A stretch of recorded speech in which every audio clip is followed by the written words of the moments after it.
welcome this morning. I'm Lori, Good morning. I'm Tricia. and today we're going to talk about welcoming, being welcoming, and cultivating the energy of welcoming.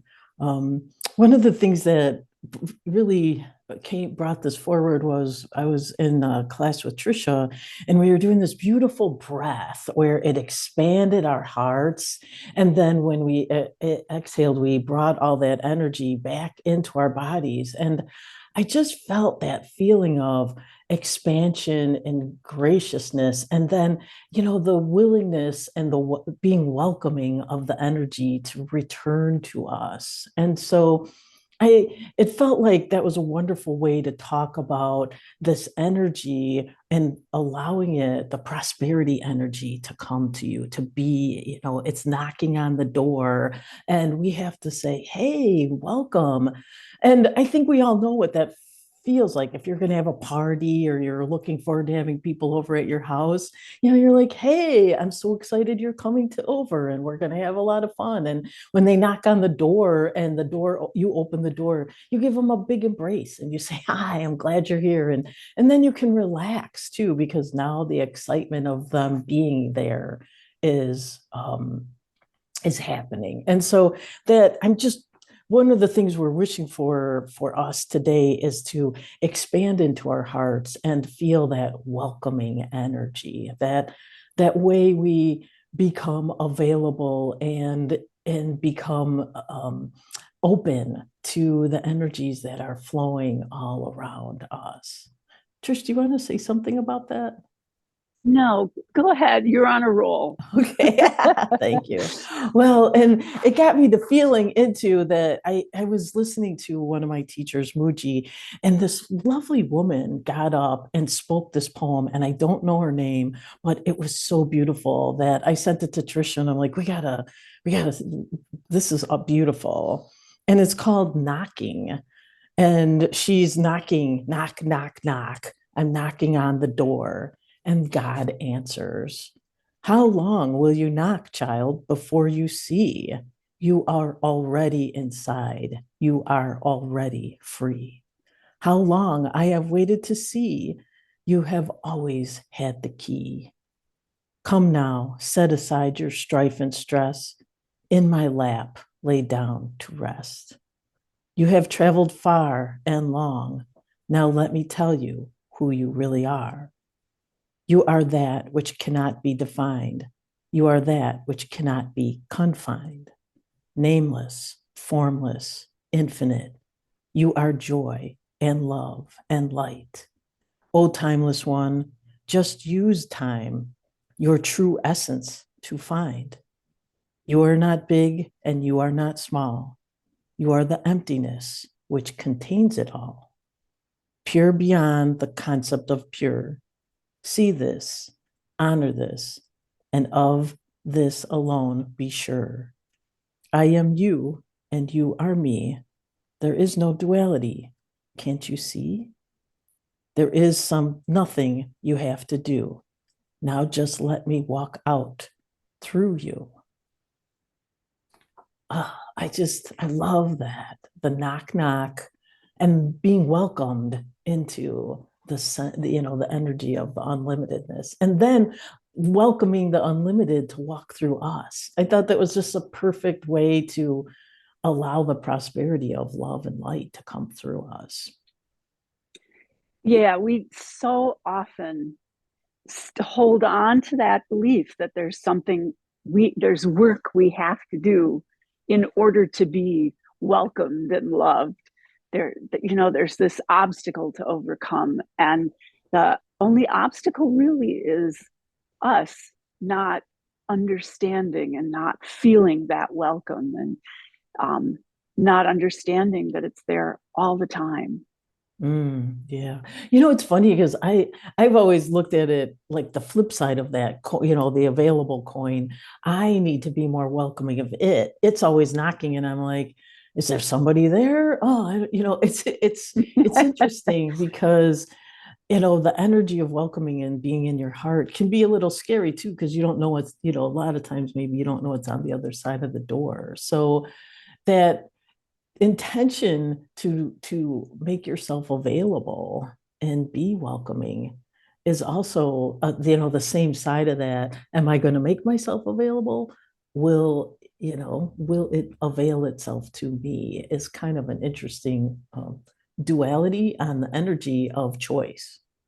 Mm-hmm. I So hadn't thought of it in that way, but yes, absolutely. so I really liked what you said about, we're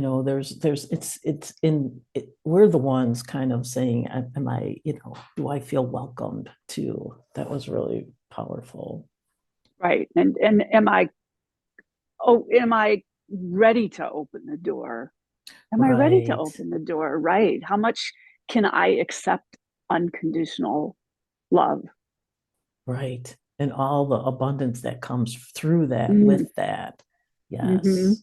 And there's no more work to do. That's the beautiful, amazing thing. Let me walk through the door as you. Let me walk out in the world as you is the last line. And I think it's the most powerful line. It's not somebody else, it's the abundance in life and divinity wants to walk out as. It wants to walk out as us in our uniqueness. It is us. Right. It is us, where it's all part of the one, the same. Um, Right. there's a yogi named Richard Miller. He is the founder of I-REST. He's a psychologist and a yoga teacher and a yogi. And he talks about how in the universe, there is only awareness. There is only awareness. And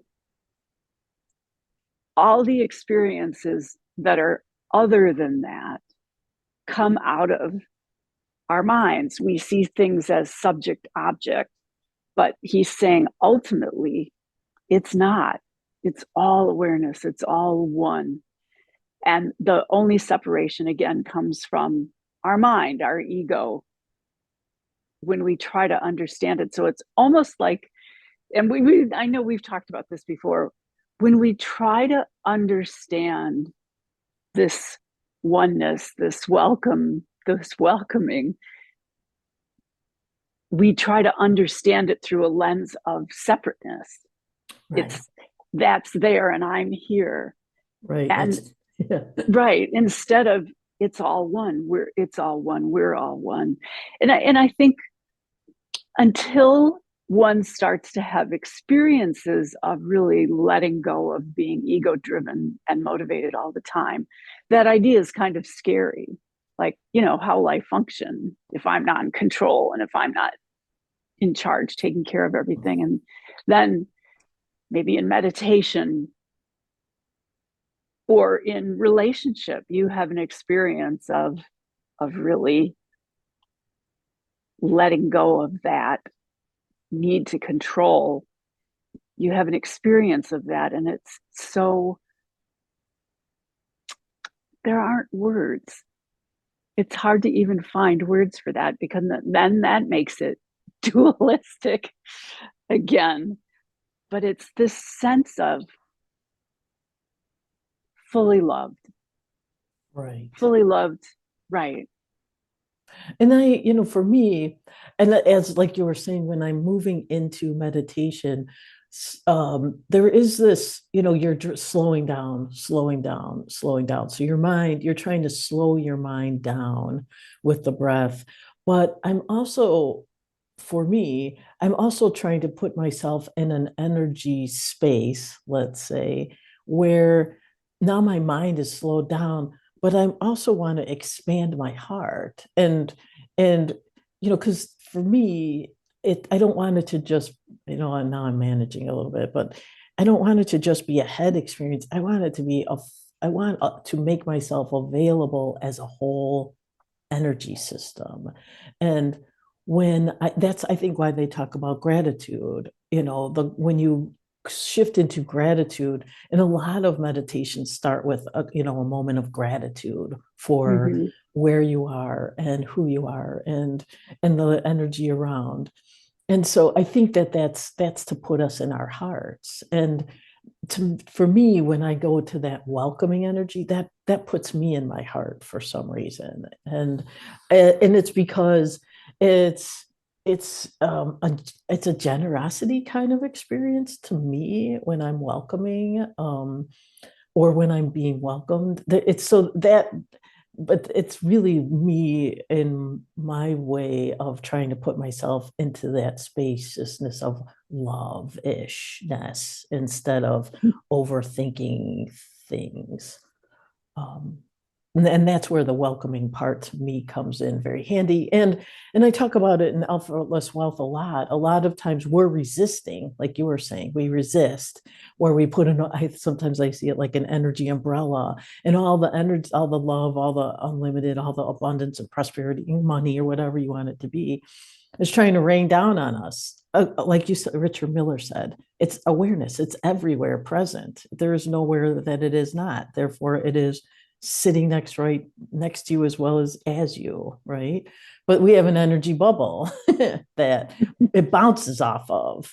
And so that welcoming starts to put some space and some cracks, or turns the umbrella upside down, however you want to look at it, so that it can get to you. Because it's, again, like you're saying, that choice that we have to take down some of our shields and be welcoming in order for it to, even though it's always there, we do have free will about it, which is kind of weird too, right?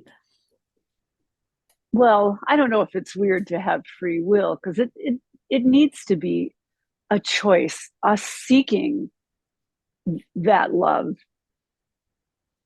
because there is process involved in doing that, um, which, in like we were saying, meditation is one way of processing yourself into that space. And then once one has an experience of welcome and being welcomed and feeling welcome and welcoming, then it wants to repeat itself.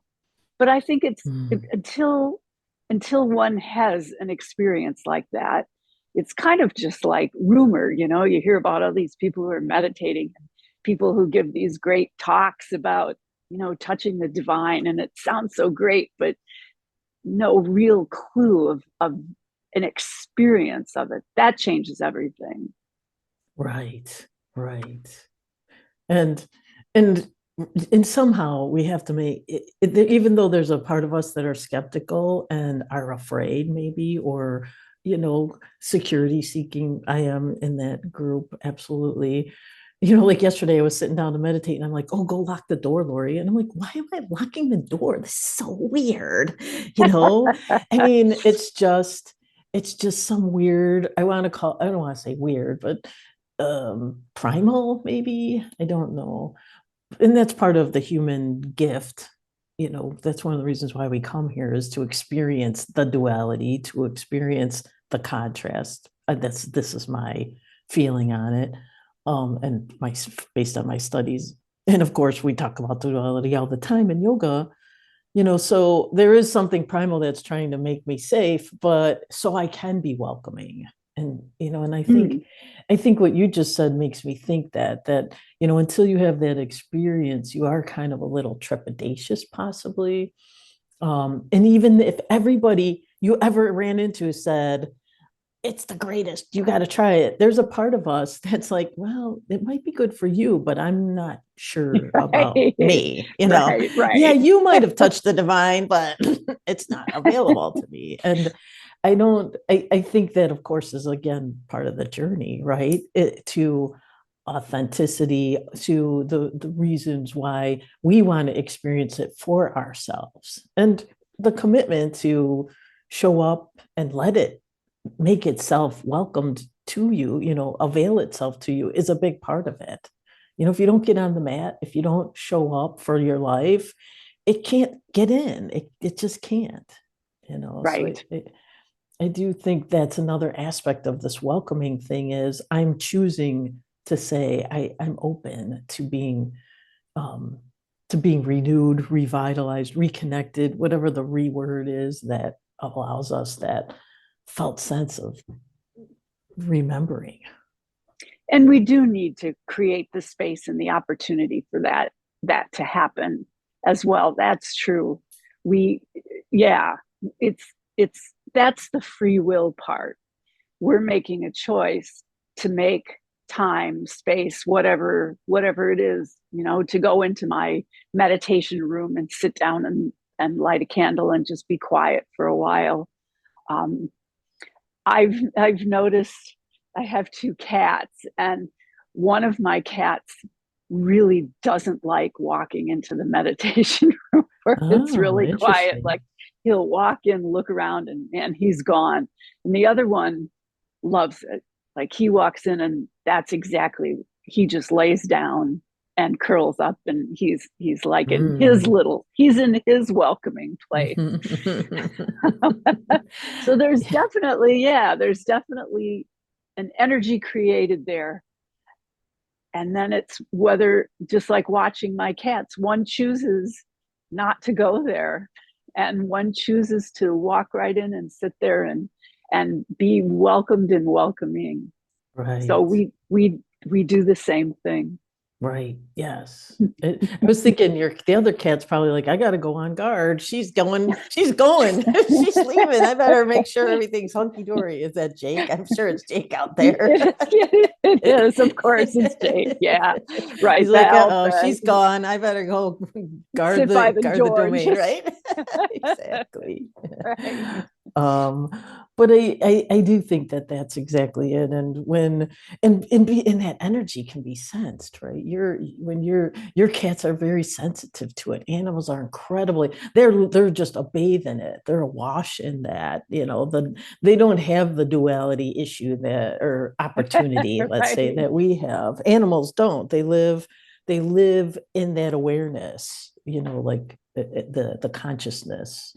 Um, and I think that's why nature is in its heart all the time, because it's not popping between the thoughts of the mind, and the absolute nature of being held in that, on the everythingness, let's say.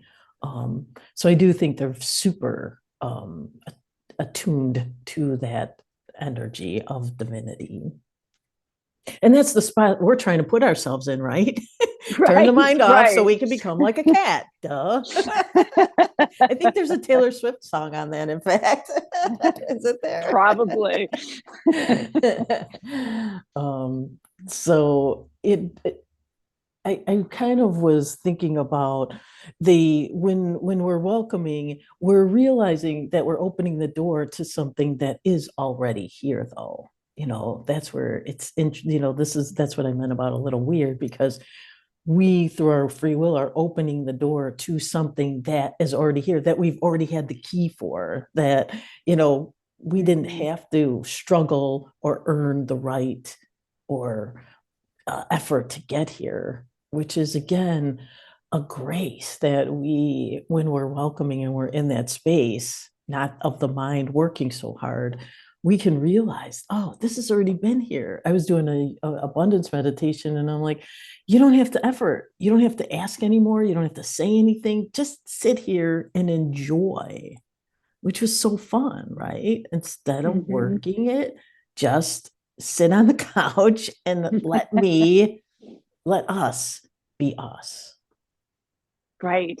And that comes, that isn't a known space to sit just in that energy, if you will, and not feel like I have to ask, I have to make it specific.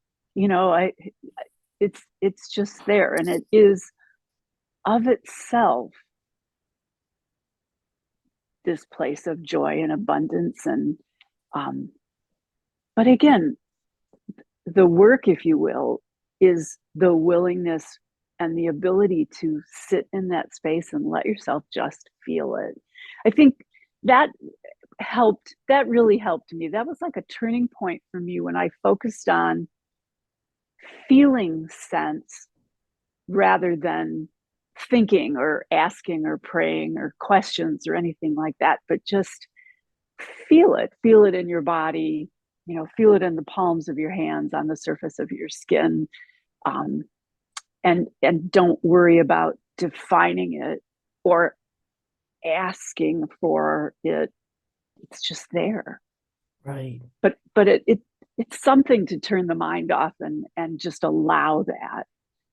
It When you're really is when something. you're saying that, it reminds me of classic shavasana at like the gym I go to. I go to this yoga class at the gym.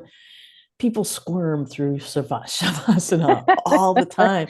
And some people just bounce up and leave. And I'm like, we just work so hard to be able to lay here and be in this welcoming place.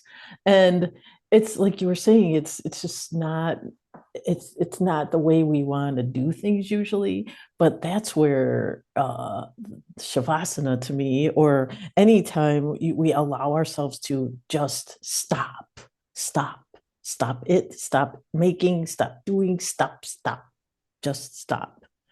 It gives us that ability to re-emerge, and forget. And the other thing I love is forget that you're a person, forget that you're something to do, and Mhm. become nothing, nowhere, no one, nothing, and be free of your personhood so you can re-emerge with the realness of who you really are, or what you Right. really This are. richness, it's so rich and so full and so unexpected. Mm-hmm.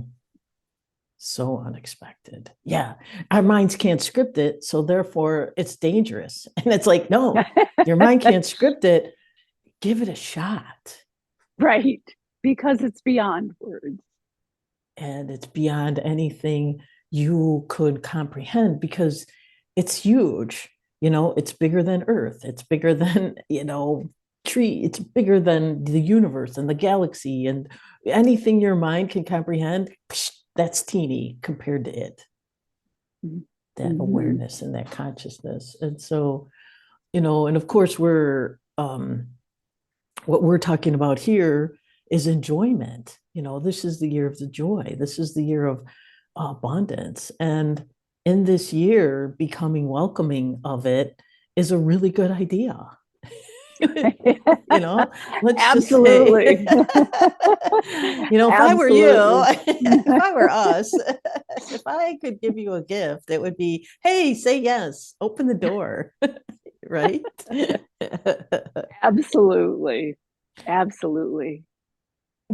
I wanted to see if, from your perspective, and I don't know if you can articulate this, and it's probably unfair for me to ask you, but can you feel the difference between like the energy of allow, or that's what I'm asking. Is it different for you, the energy of allow versus receive versus welcoming?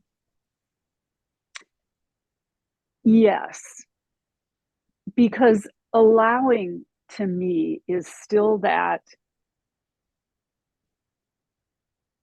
object or subject that I'm reaching towards. Mm, So it still has that duality feature in it of mm, mm, me and it. mm, Whereas the welcoming and just feeling and that love aspect is just in and of itself. It's not object, subject, or it's mm, all of it. Yeah. right. And I don't know if I said that clearly, You did. I but felt that. I felt that. okay.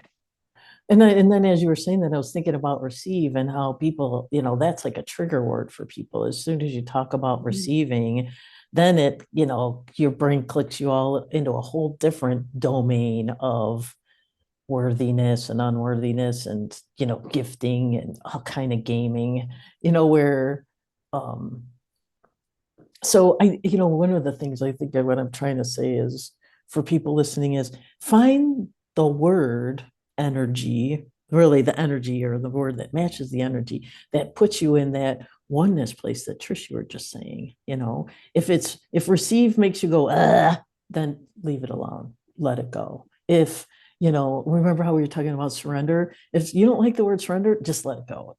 Find whatever the energy or the words that connect you to that place where you're in that space of love, unlimitedness, of in your heart, juiciness, however you want to put it. And don't get so connected to the words as much as the energies. And that's one of the reasons why we picked the word welcoming today. I think it has an energy component to it that vibrates at the heart center. Beautiful. Yeah. We talk. Yeah. But I do think a classic yoga practice is about putting us in a welcoming state, an available state, a place of ready, availability. Receptivity. Yes. Yeah, receptivity. Absolutely. Right. So if I were to wrap this up, I would say, practicing being in that welcoming state and allowing yourself to go into that welcoming state is what we're looking for. A yoga practice, asana, pranayama, meditation, definitely. Right. And find a yoga practice that puts you through all those. Don't just go for all the asana and miss out on the juicy part, right? Right. Asana is all the prep for all that juicy stuff after it. Exactly. The asana part is to prepare the body so you can sit still and receive. Right. And welcome. Right. Welcome. So don't leave during Savasana. Hang in there and stick it out, because that's where the good stuff is. Okay. Thank you, everyone. Have a wonderful week, and put yourself in that welcoming state as much as possible. Namaste. Namaste.